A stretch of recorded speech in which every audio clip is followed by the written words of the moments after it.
150 pound of a high explosive fragmentation warhead proximity fused. Would that change your opinion at all? I don't know what you're even talking about. Why would that have anything to do with this?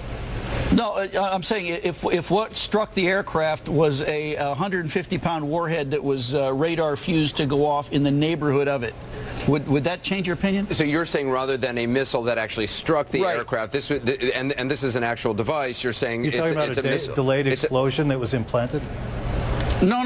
I'm talking about the warhead on the suspected missile, the alleged missile that would have hit this. It's 150 pounds, and it's a high explosive with fragmentation, and it's a radar proximity fuse. So would that give you the same kind of characteristic you were describing?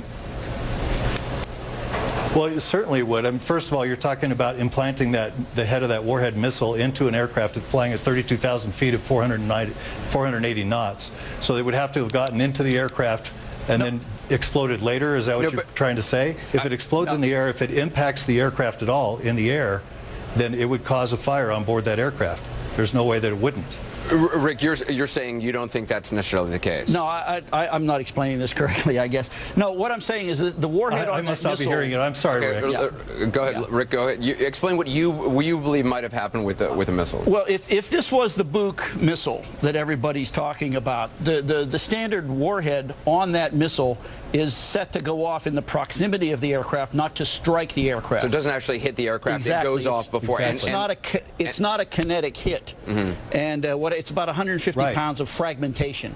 And so now, you're saying I don't know what kind of damage that would cause to that aircraft. Would that give you that kind of signature you were talking about?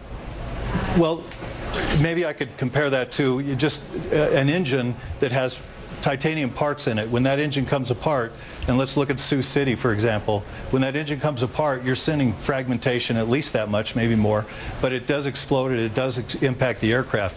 Anywhere on that aircraft, anything, even if it's an impact like you're talking about away from the aircraft and not through the aircraft, it would cause something to make the aircraft go down.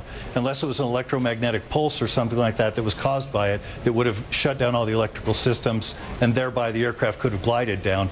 But in this case, to me, it's just suspect. I'm not saying it's not a missile, Rick. I'm just saying that it's suspect to me, because if there's something significant enough in a missile or any kind of impact to that aircraft, it would have caused some sort of fire on board, whether it was a true impact or whether it was radar exploded, like you'd said.